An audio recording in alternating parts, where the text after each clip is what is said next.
Stellar Blade is out now, and we know you're eager to play it for its gameplay. And that is the only reason. So here are 7 things that you should know before you play Stellar Blade.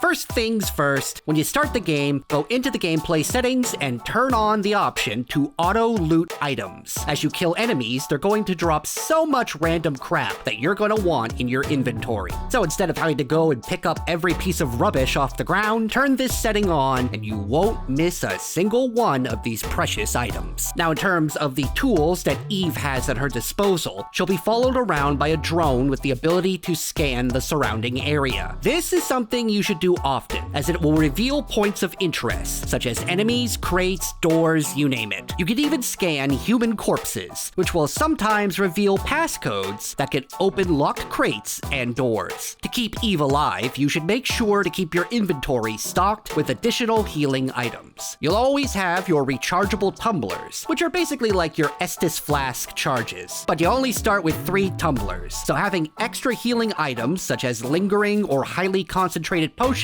isn't a bad idea. One of the skills that you should learn right away is the ambush skill. This is basically the stealth kill skill, allowing you to sneak up on enemies and execute them quickly and quietly. This can be a great way to take out baddies without fear of losing any health, or at the very least, it'll do massive damage to bigger enemies, making your job of putting them down much easier. Speaking of skills, you can train with your skills before you unlock them at your camp. That means you can fool around with a new move or ability before spending any skill points or SP on them. However, if you do happen to unlock a skill that you find yourself struggling to use efficiently, or you're just not using it at all, you can always reset your skills by purchasing an item called an SP initializer. Most enemies will have a shield, which is displayed underneath their health bar. Until you break the shield, it will reduce the amount of damage you can do to them. As you proceed through the game, your drone will be upgraded to serve as a ranged weapon. So use that to whittle down enemy shields from a distance, and then get in close to finish them off. This strategy works on bosses too.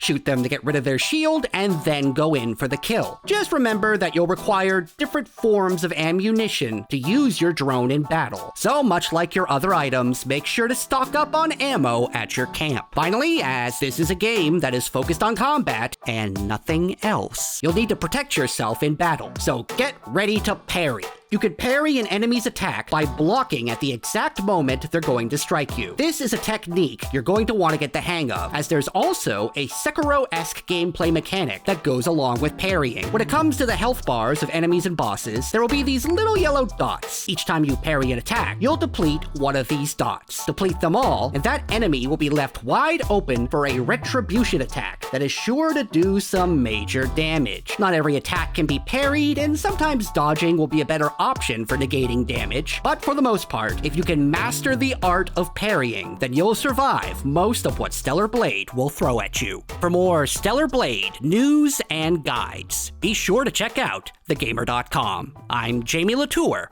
and we'll see you next time.